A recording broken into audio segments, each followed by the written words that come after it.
Folks, go ahead and trickle in to join our event today.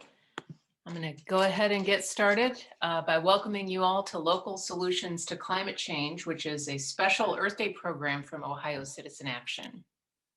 I'm your host, Melissa English, Deputy Director of Ohio Citizen Action. I'd like to introduce Ohio Citizen Action Executive Director, Rachael Belz. Rachael has worked with Ohio Citizen Action since 1996, initially as the Cincinnati Program Director, and later in other roles until in 2013, she became Ohio Citizen Action's Executive Director. During her time with us, she's pioneered Good Neighbor campaigns to help local communities work with nearby factories to reduce air and water pollution, traveled across the state to prevent AMP Ohio from building a huge new coal plant, and helped bring community choice aggregation to Cincinnati, just to name a few of her successful and hard-fought campaigns. In addition to serving as Executive Director of Ohio Citizen Action, Rachael also sits on the steering committee of the Power Clean Future Ohio campaign and serves on the executive committee of the REAMP network. Rachael, over to you. Thank you, Melissa. Welcome, everyone. Thanks for being a part of this fourth installment of Ohio Citizen Action's Conversations program series. I'm particularly excited about today's program because my friend and climate and environmental justice advocate and our OCA board member and secretary treasurer, Carla Walker, is joining us, and she and I are both looking forward to your questions. OCA is the premier grassroots mobilizing and organizing team in the Midwest. We organize and mobilize people in person, by phone, and online, engaging our members and supporters in actions that protect public health, improve environmental quality, and benefit consumers. We've inaugurated a new president. The pandemic continues to wreak havoc. The climate emergency remains as urgent as ever. And Ohio Citizen Action and our members have continued the fight in the Buckeye State. Our topic for today is especially timely for this year's celebration of Earth Day.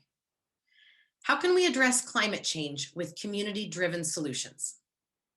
How can we preserve local parks and green spaces, ensure clean air and water, and reduce carbon emissions that are undermining our children's futures? Yes, the Paris Climate Accord, the Biden administration, and Congress obviously have key roles to play. Our unfortunate Ohio General Assembly should also be playing a role, but that's often too much like pulling teeth, and it just is rank with corruption. But what can we do in our own backyard to make progress in the battle against climate change? This subject is especially near and dear to my heart. Across the nation, we're seeing communities determine what's best for themselves when the people at the top won't listen. Multiple states, cities, and towns have passed aggressive clean energy laws and pledged to dramatically reduce their carbon emissions. Through local community-driven change, we can make it happen here in Ohio too. OCA is the grassroots engine to the Power a Clean Future Ohio campaign to do just that. Without further ado, it's time to introduce our special guest and my friend, Carla Walker. Hi, Carla. How are you today? Hey, Rachel. So glad to be here. Thanks for having me. Really excited about this conversation today. Me too. Me too. So I'm going to tell folks a little bit about you, and then we'll get going. Okay. All right. This is a healthy list of wonderful achievements. Carla has advised elected officials, nonprofit, and business leaders at home and abroad for nearly 20 years. As a veteran strategist, she served in 3 Cincinnati mayoral administrations, Tillery, Qualls, and Mallory, staffed 12 members of the Ohio State Legislature, held leadership positions in 3 US presidential campaigns, and has led or been involved with more than 150 different advocacy or candidate campaigns. Since 2010, she has supported environmental and sustainability projects through her own boutique strategic planning and communications consultancy, such as providing strategy and facilitation for Cincinnati's climate action plan, called the 2018 Green Cincinnati Plan, launching an equity committee for the Healing Our Waters Great Lakes Coalition, which is a 150 plus member organization working across the Great Lakes region to secure and fund a sustainable Great Lakes restoration plan, and developing equitable green infrastructure practices with the North Central Region Water District. She currently serves as a climate advisor for NRDC through the American Cities Climate Challenge, where she supports Cincinnati's Office of Environment and Sustainability in developing and implementing initiatives to reduce carbon emissions in the buildings and transportation sectors. Wow, Carla, that is such an impressive list of work that you've been involved in. And we laughed because as we were talking in the final preparations, I met you when I first moved to Cincinnati nearly 25 years ago when you worked in Mayor Qualls's office. Exactly. So it's so wonderful to have you on our board, but it's also wonderful to have you here today for this conversation. Thank you. I'm so excited that you're doing these conversations. I know COVID has turned the entire world upside down, but it's really great to see you taking advantage of this kind of platform with Zoom to get the word out about what OCA is doing. Thank you. Well, a lot of credit goes to our staff who came up with the idea and really are all the behind the scenes people helping to make this happen. Yes, so yes. Let's start our conversation. I got some Okay. questions to get going, and I know people will be able to put their questions in the chat too as we go. Okay. Okay. It'll be hard to keep it, as we said, to the time limit, right? We'll do the best we can. Okay. Okay. We're good. We can do this. We can do this. It's a challenge. Yes. Okay. Climate change can feel like a daunting problem. And really, it's a global crisis, right? So while policymakers work on the national and international levels, how can local efforts make a difference? And why do you especially believe local advocacy is so important to our broader efforts? This is a really good question, and it's one of the most often questions that I get when I'm talking to groups, because people really want to feel like they can do something, if not within their own personal lives, within their sphere of influence. They just may not know what to do. So let me tackle that question first, right? Like, I think, as an individual, you can make a difference by getting involved in activities, initiatives, and projects that might be happening within the microsphere, which what I call like your neighborhood or your community, right? When you think about what happens at the local level with cities are on the front lines of what's happening with climate change issues. This is where people are actively being impacted, right? Whether it's through flooding, whether it's through, not having enough food, whether it's dealing with impacts from air pollution. Like, this is where the rubber meets the road, basically. And if you really think about, like earlier you mentioned about the Paris Climate Accord, right? Just think about it, when the US was extracted, or was trying to be extracted from the Paris Climate Accords because of the previous presidential administration, it became clear right then and there that leadership from local governments, businesses, civic institutions needed to do more and stand up.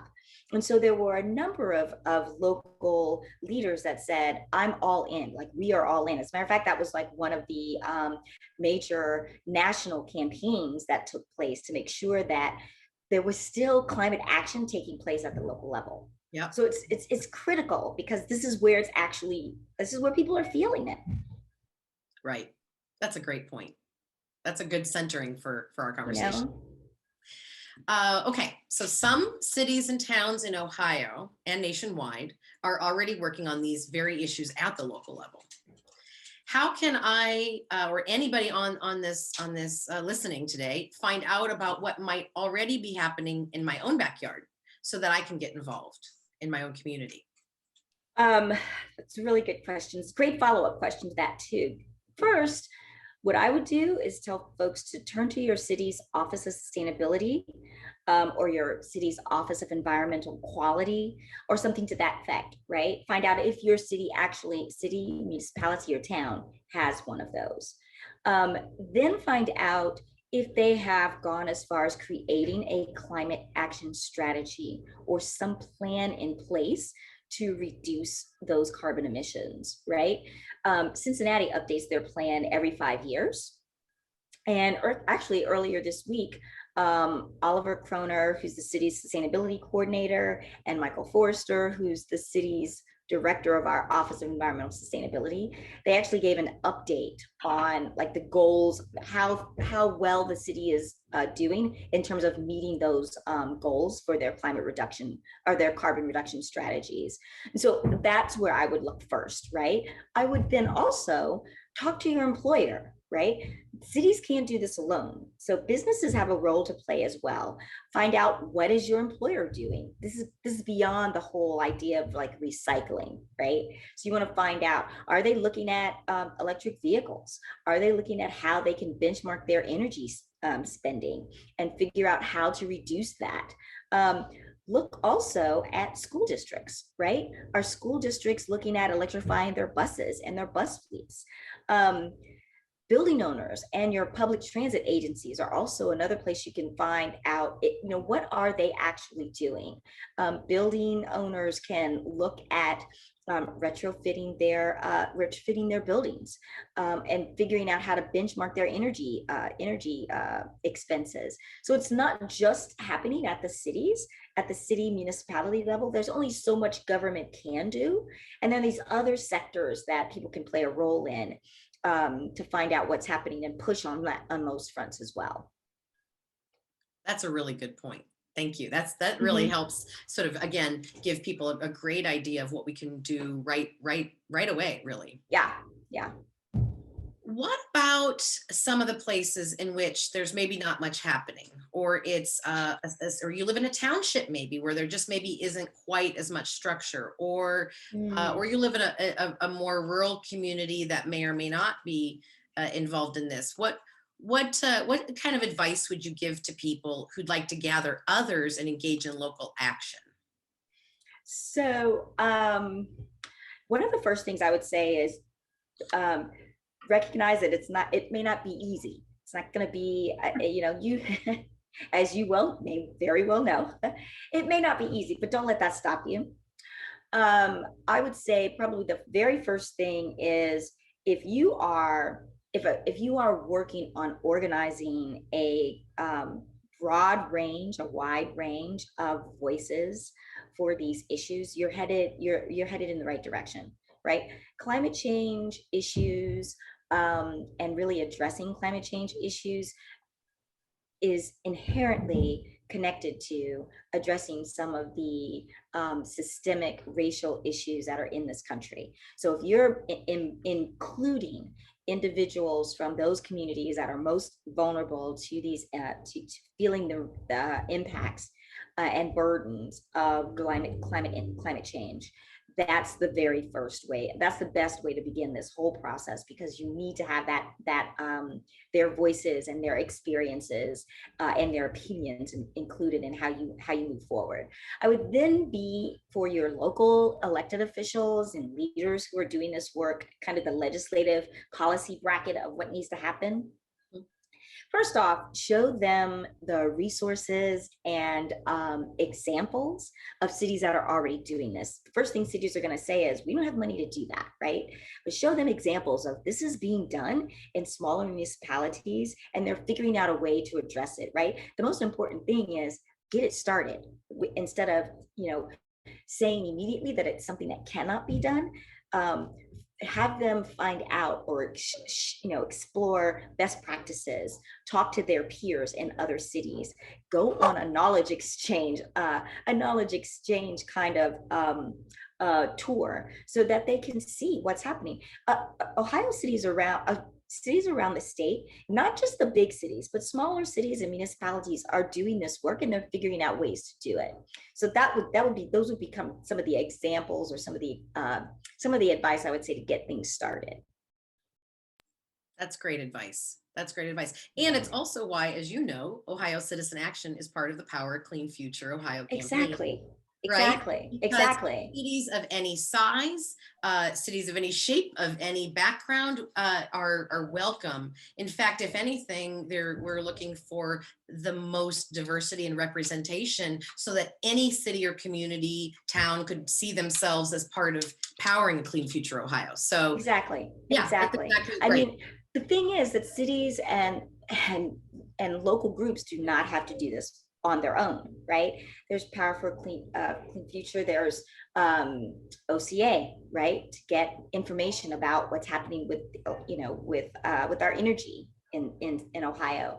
There are groups, especially for the electeds, they can contact National League of Cities, US Conference of Mayors, there's the Ohio Mayors Alliance here. So there are all of these resources now, right? It's 2021.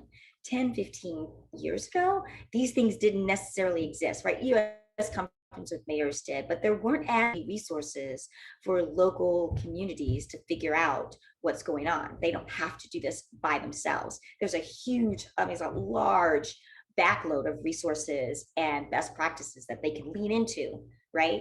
That would be one of the first things that I would say to folks to do. That's a great point. Let's talk a little bit about some equity, right? So this is an area that is very intersectional with climate justice. And I think a lot more folks are starting to learn how much it really is, and it's just one and the same. So climate justice and equitable change is crucial to our success in all of this work. How can we center those issues in our efforts, in our individual efforts, in our Ohio Citizen Action efforts, in our coalitional efforts, anything that we would want to be part of? And how can we center the issues so that the closest to the problems, the people who are having to deal with the biggest burdens, are part of finding the solutions in the first place? Yeah, that's really, it's a great question. What I'm going to say here is, I think it starts with, it's not only intersectional, right? We know that all these things kind of trigger off of one another.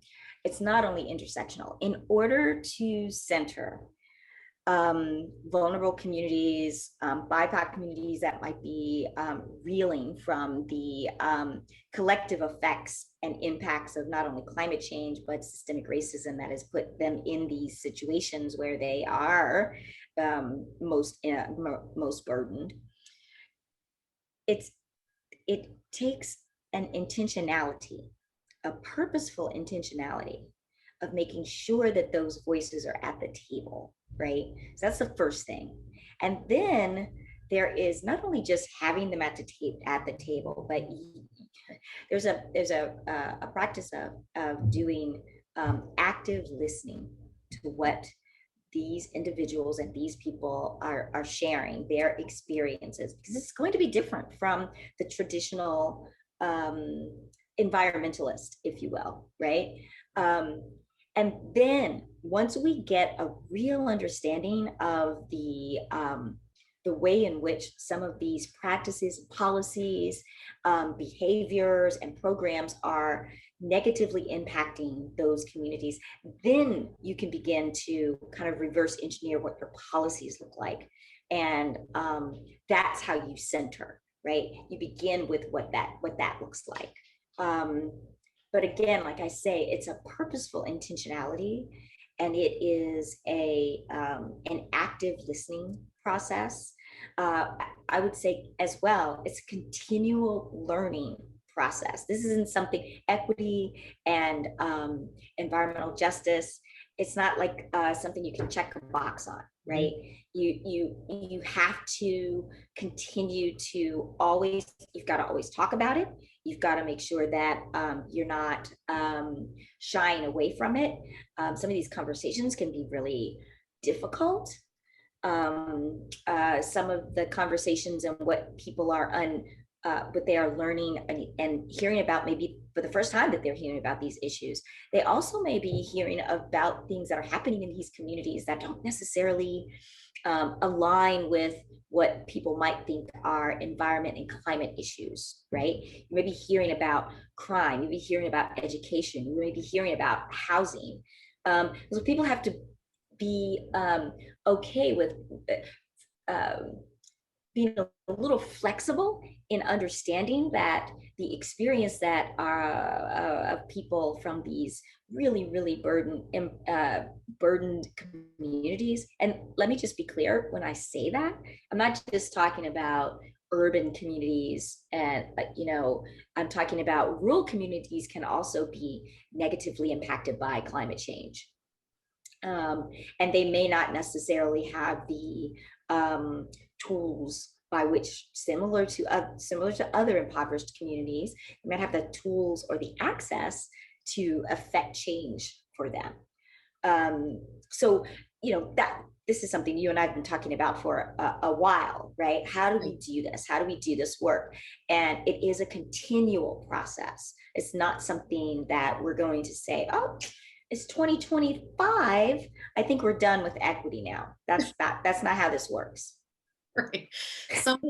Somebody well-meaning, but a little while ago said something about whether it was kind of a buzzword.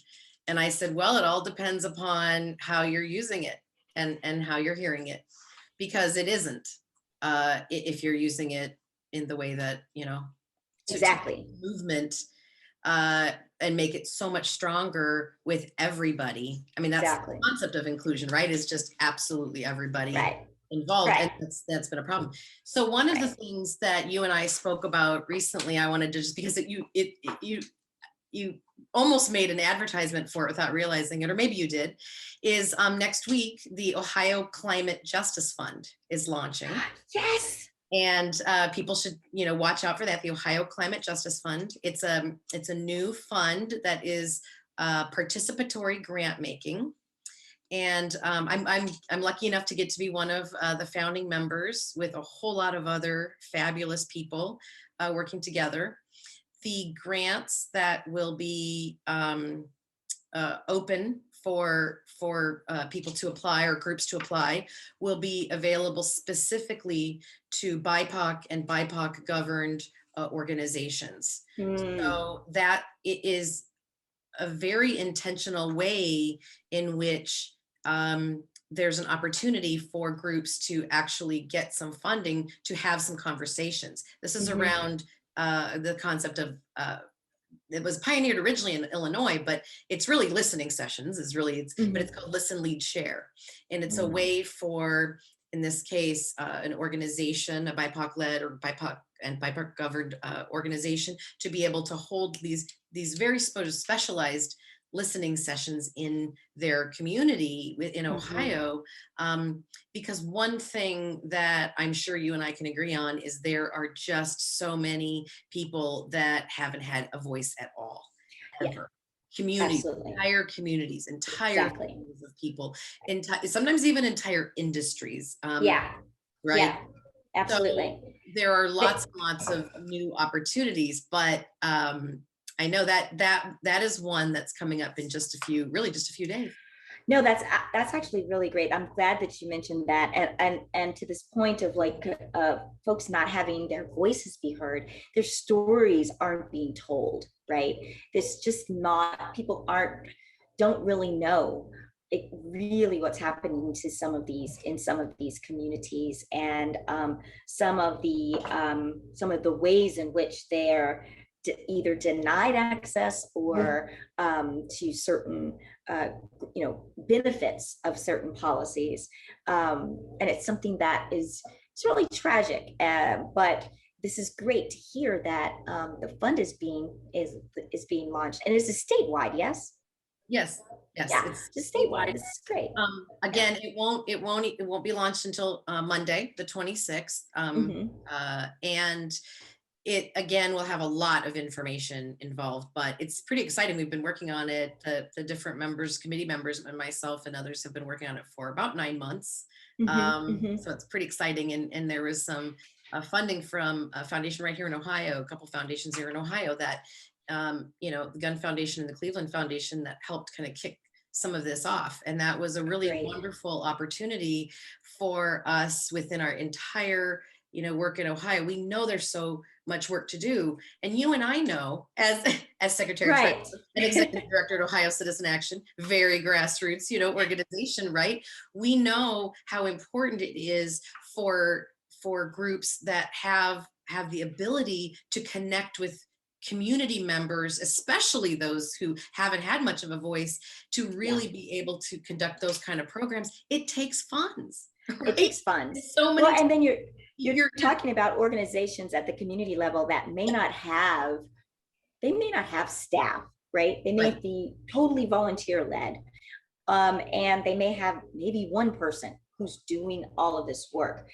So an infusion of financial support to allow them to do some of this work really puts them on the map, right? Even a little bit of funding can do so much with some of these smaller organizations, and be micro-targeted to those communities, right?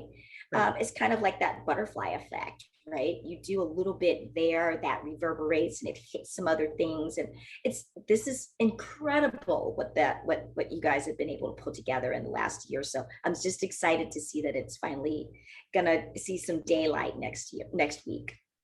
Absolutely. Yeah. Me too. Yeah. So we have a couple more questions I'm going to throw in here. Cool, yeah. So there's obviously recognition that the climate crisis is growing, right? Mm-hmm. That understanding is reshaping our economy and our whole society. So what shifted? And why do you think people are finally starting to get it? Do you think people are starting to get it? Where are we at? Let's take the temperature here. That's a really good question. So there's a podcast that it was created by Christina Figueres, who was one of the major architects for the Paris Climate Accord. And the podcast is called, what is it? Optimism, climate optimism, I think. But they asked the same kind of question, right? Are you optimistic or are you not optimistic about, where things are right now? And I am hopeful that people are getting it, right? And I really believe that, first off, there's always been this trajectory of, are people really understanding what's happening with the climate crisis, right? There's been that trajectory year after year. There's big, the big climate deniers. There's that phase that we went through. And I'm not saying that everybody's on board. There's still climate deniers, right? But if I were to look just over the course of maybe the last 20 years, you can see where at the local level, cities have been getting more and more focused on addressing climate issues. And that's been great, right? This isn't something that just started. There are a number of organizations and groups that are working with collections of cities, and that has been going on for years, right? There's ICLEI, there's C40 cities, there's, you name it, right? Separate from that trajectory, I think what has kind of catapulted climate change right in the forefront of everything was the development of the Paris Climate Accord, right? And then, of course, when the US was summarily removed or tried to be removed from it, that really jolted a lot of folks, I think. And then I think what actually put everything into play was last year's catastrophe with COVID. Mm-hmm. Once people began to realize we are in a COVID, and of course the unfortunate murder of George Floyd, I think all of these there were climate rallies before 2020.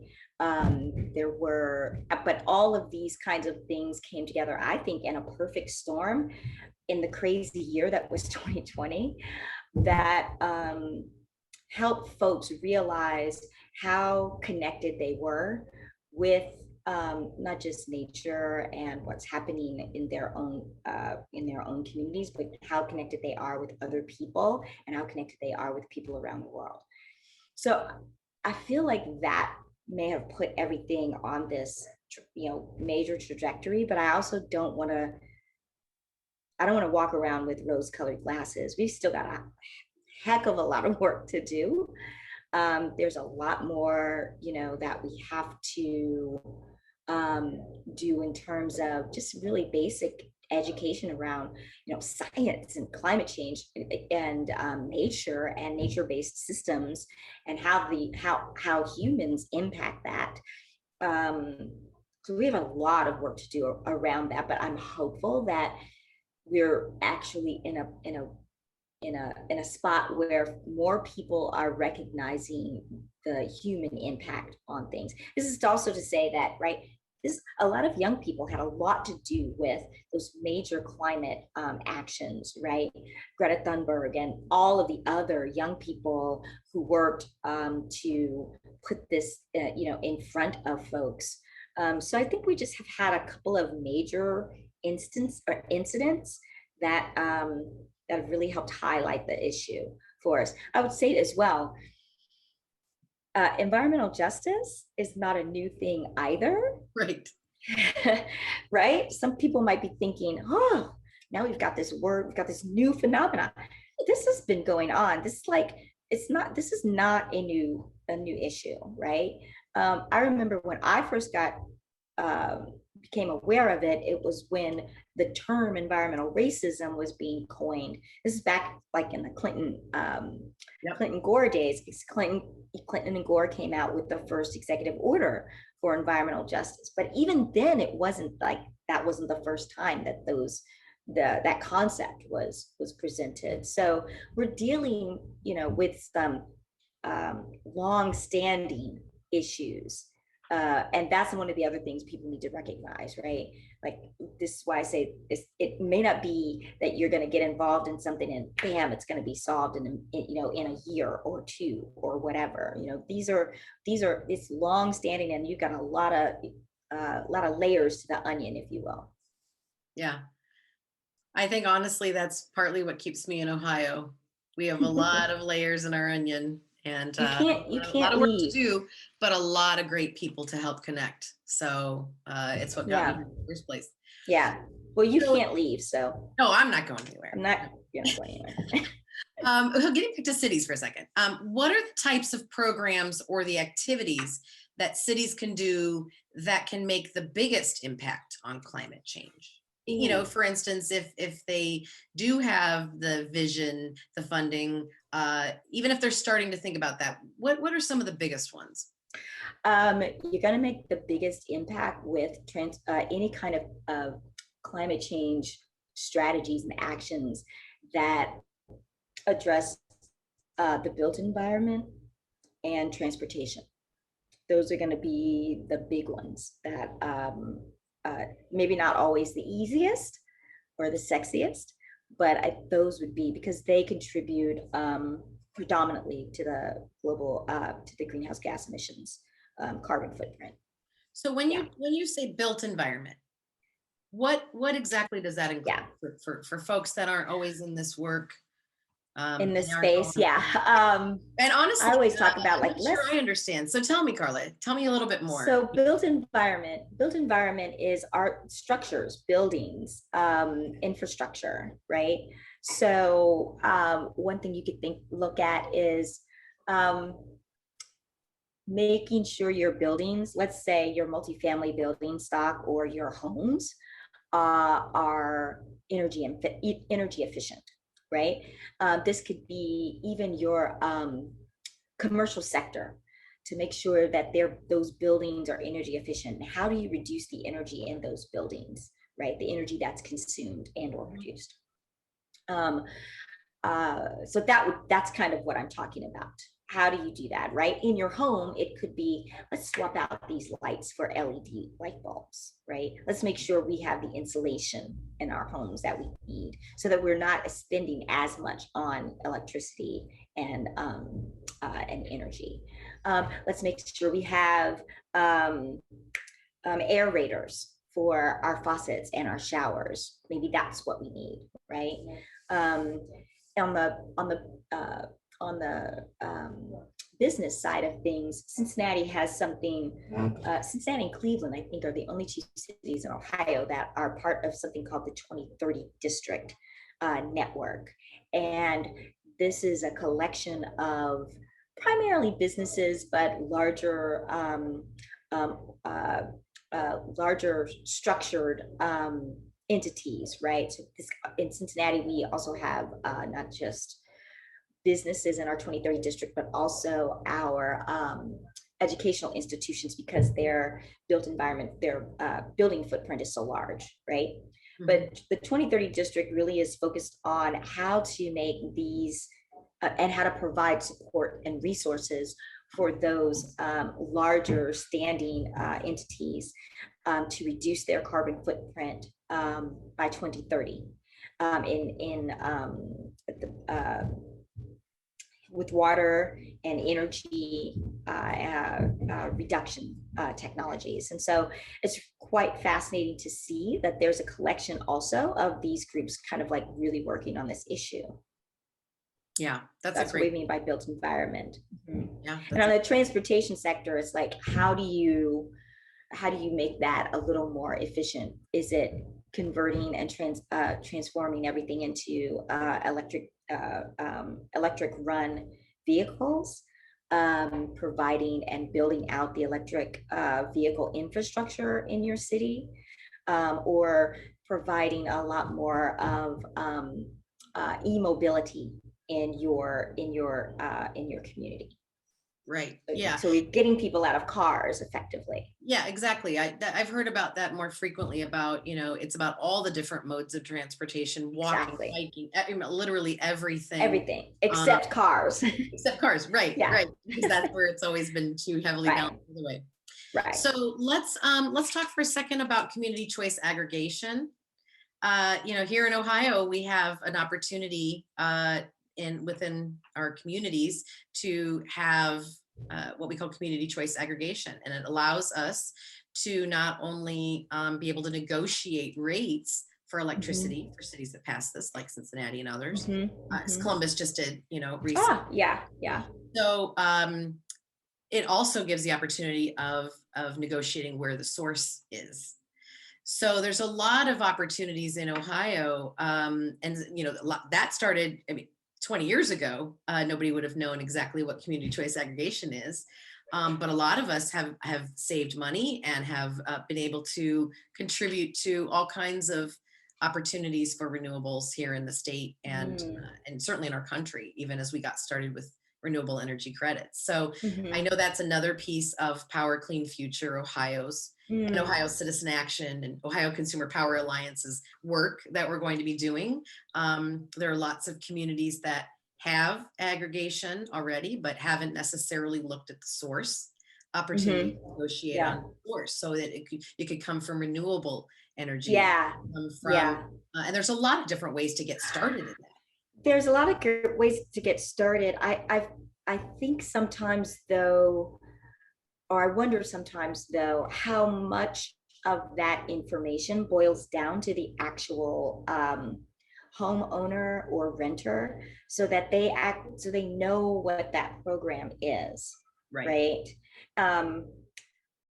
And are they opting in or opting out, and how is it helping them, and what are the benefits that they are going to see? That's something that's really of interest to me. How are we making sure that people understand that we do have this in Cincinnati, and exactly what does it mean? Because a lot of people are getting experiencing this with one of the programs I'm working on now in Cincinnati, which is an energy efficiency program. But as we're contacting families about getting the benefits for this energy efficiency program, they've received a ton of information, a ton of letters, and sometimes knocks on the doors about the aggregation program. And I think there's a lot of confusion around what it actually means, especially for some households who may not necessarily know all the different kinds of programs that we have operating. You're talking about the salespeople that are coming. Yes. Those are interesting. This is one of the policy areas I know, and I love talking with them because they don't generally want to talk about what we want to talk about and the way we want to talk about it. So young people are obviously huge in every movement, including the climate movement and climate justice movement. How can young people, like even teenagers and children, work to achieve equitable climate change solutions in their own communities? How can they work to achieve? What's some way that if you somehow, let's say you had a consulting contract with a group that wants to involve, school age children, let's say, Yeah. community in Ohio, what would be some of the kinds of things that we would be even like looking at? Yeah. One of the things, young people have all of these amazing ideas. It's like, where do you start? So a couple of ideas, right? So one way to do this would be young kids can get involved with tree planting programs, right? That gets them into a natural environment.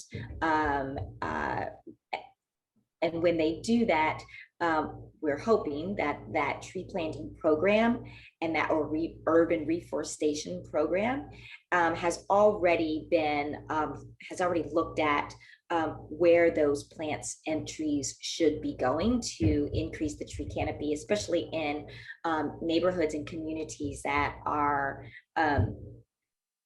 most vulnerable are usually those that do not have a very large tree canopy. Tree canopy provides shade, it helps reduce energy costs. The trees actually help clean the air, so that has an impact on that neighborhood's, the residents in that neighborhood in terms of air pollution. So they can get involved with things like that, right? I would also suggest that, and I don't know to the extent that this happens with groups like your Brownies or Girl Scouts or your Boy Scout troops, right? And your community youth groups, to the extent that they have a climate or environmental group or committee that gets formed, right? Mm-hmm. Usually in neighborhoods, at least in Cincinnati, in neighborhoods, you have the beautification committee. Young people can get immediately involved in that, right? The beautification committee does things like clean up planting flowers and things of that nature. And that's a really great way to start. And then they can start generating like larger ideas about what they should be, what other things they can be doing, right? There's also a mock government program that high school students do. We used to have them come into City Hall like every year, right? I would love to see them take on like a climate initiative conversation at the mock government level, so that they begin to talk about like what are the policies and what's the legislation that needs to take place. It instantly gets them like right into the seat of power of what needs to happen at the city level. And that keeps people involved and interested. And then if you're at the college level, I know at UC, I think at Xavier, I'm not entirely sure, but I know at UC there are sustainability clubs that college students can get involved in. But the first thing to do is just like, if they have an idea, lean into it. And because I'm sure they're not the only ones who would be interested in those kinds of activities. And ever since Greta Thunberg has kind of gone and done the climate rallies and the climate Fridays, young people are keyed into this issue. Absolutely. Yep. And the sunrise movement. Yes, absolutely. I was just thinking that. Thank you for that. Yes. So while we're talking about schools for a second, are school districts that you know of, or you have examples, are they very engaged in reducing greenhouse gases and carbon emissions, or what could they do if a school district was more interested in learning about these types of issues? So there's a couple of things, right? I always start with what's the game plan, right? If the school districts don't have a plan, and I'm going to keep harping on that, if they don't have a plan, they need to get one, right? It's easy to do. And I say that like if you're in a let's say you're a school district and you're in a school district where your city or your neighboring municipality has a climate plan or a climate strategy, then the school district should probably be talking to that city or that city office or that city person who's responsible for that plan to find out what can we be doing to help implement this, right? If the school district, regardless of like a climate reduction plan, the school district should be including climate change, climate justice, environmental issues into the science curriculum, right? Right. So here we are in the middle of Earth Week and Earth Month. What are schools and their science classes doing for this week and for this month? So that's one thing. Secondly, or thirdly, I touched on this earlier, and this is about the transportation sector for schools and school districts, right? There's a huge movement right now around transitioning school buses to be electric. And I have not yet had an opportunity to see, I mean, I know CPS, Cincinnati Public Schools, a lot of their buses are with Metro and SORTA, but those that are in the yellow bus that are being, that are utilizing the yellow bus services, I'd love to know, have we had those conversations yet about transitioning to electric buses? Of course, this isn't something that's going to happen overnight. So let's start planning for it and figuring out what that looks like, right? Right. Those are a couple of things that I would say are on the top of the list, right? And then looking at the school buildings, right? I don't know about other schools, but CPS. Right. A lot of them are older. I know CPS went through that whole capital process several years ago. We've got a few that are new, but are they energy efficient? Are the old ones energy efficient? Let's do an audit and find out, right?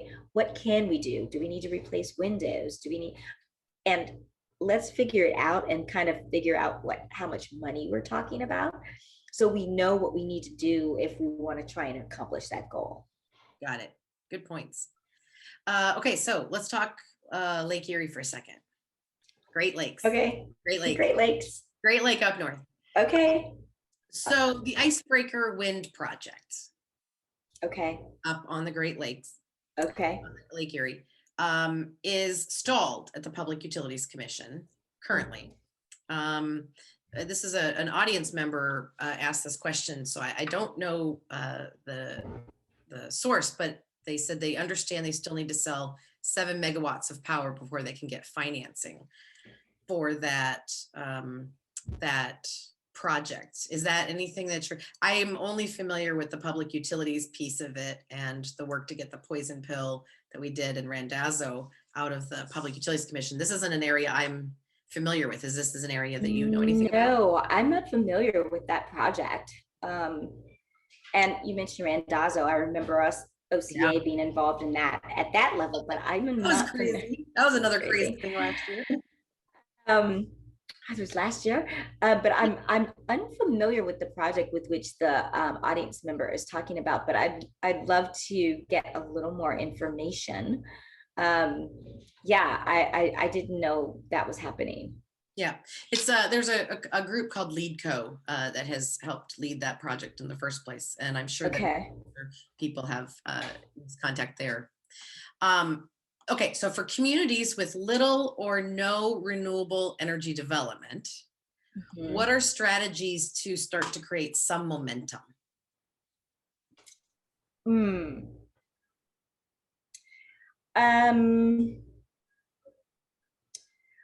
One of the things I would suggest, I'm a big fan of collaboration.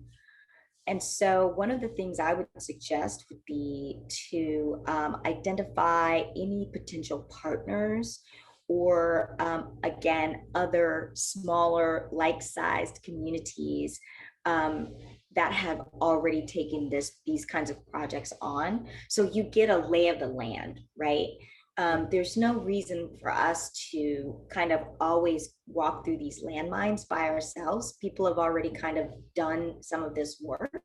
So it'd be great to find that out and then kind of take from those success stories, take little bits and pieces and then make them your own. Because not every community is, you can't do a cookie cutter strategy for every community. You know, your community is going to be very different from my community, or or someone, you know, someone responding to these things up in Cleveland are going to respond very differently than someone from Cincinnati.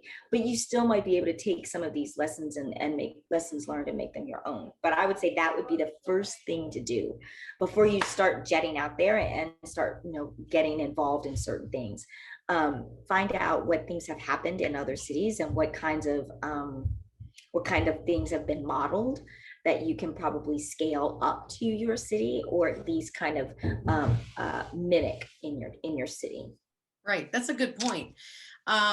And another good plug for Power Clean Future Ohio, because cities are joining as we go, and they're all different kinds of cities, backgrounds, sizes, and that's important. In fact, actually, the Power Clean Future Ohio campaign, as we were sort of helping a lot of people, Ohio Citizen Action is one group that's part of it, but as a lot of that was being formulated, we reached out to other states and other places that have that type of program, that have been running it for a few years, other Western communities. I even remember when we did Aggregation in Cincinnati, the vote in 2011, and working to get it on the ballot in the first place and doing a little lobbying with council members.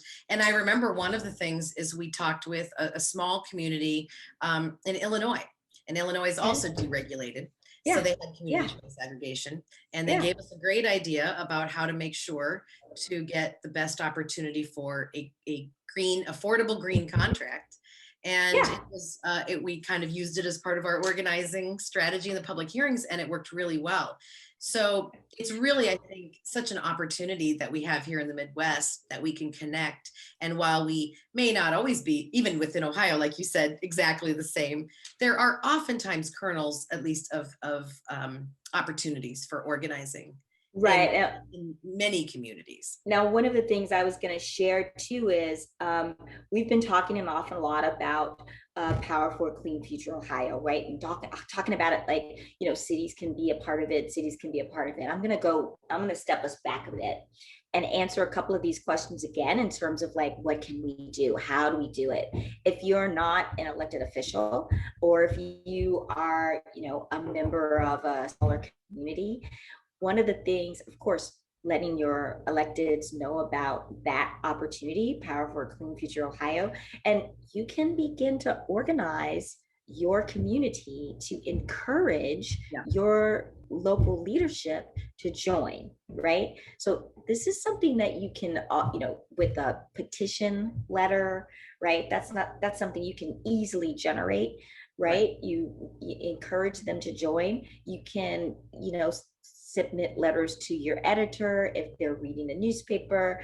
You can do a lot of this push and encouragement through social media. You can sit down and, you know, speak on behalf of your community at your city council meeting.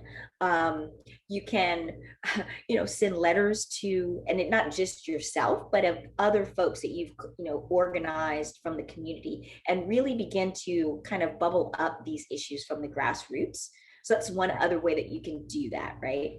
Right. And that's a great point, as we're sort of starting to close out the program here, that actually before the pandemic shut everything down last year, we did Ohio Citizen Action with our door-to-door staff, did some of the door knocking in communities near our Cleveland office, and did exactly what you're saying, asked people to write letters to their mayor and their council. Very positive letter. You know, we have to often fight things, you know, bad things, right? Right. That happens a lot here. But this is one of those opportunities in which you're encouraging them to join something with their other peer communities. There's equity coaching for communities that's part of it. The Ohio Climate Justice Fund, which you can find as it launches in that same website of Power Clean Future Ohio, is another piece of it, where that's the citizen or the community person level, you know, listen, lead, share. There's all these different wonderful components happening here in Ohio that aren't just reliant upon, you know, the legislature or the governor or the, you know, people that are more removed from us. Exactly. Yeah, exactly. But it gives you a sense of something else you can do within your own power, right? Within your own life to kind of move things forward, right? Absolutely. Thank you so much, Carla. You're very It welcome. was Thank you for wonderful. asking me to be a part of this. I love these conversations. This is wonderful. Thank you so much. Oh, I And do thanks too. for everyone who called in and joined. Absolutely. Let me just give a few reminders as we're closing out. Please follow Ohio Citizen Action via Facebook, Instagram, and Twitter. And remember to please join our Repeal HB6 Facebook page for all the latest info there. Check out our website, ohiocitizen.org. Sign up for our email action list on the homepage and become an OCA member. Check out our other campaign sites at repealhb6, the number 6.com and watchingpuco.com. You can subscribe to our YouTube channel where you can find a recording of this conversation and other OCA original content. So thank you again, Carla. Thank you to all the Ohio Citizen Action staff for your hard work on the event and helping to pull it off seamlessly here. We urge people to watch out for the next Convos installment, probably coming in June. And I want to thank you all and wish you a wonderful Earth Day and Earth Week. Yes. Happy Earth Week. Good. Nice to see you, Carla. Have a good day. Nice to see you too. Bye. Bye.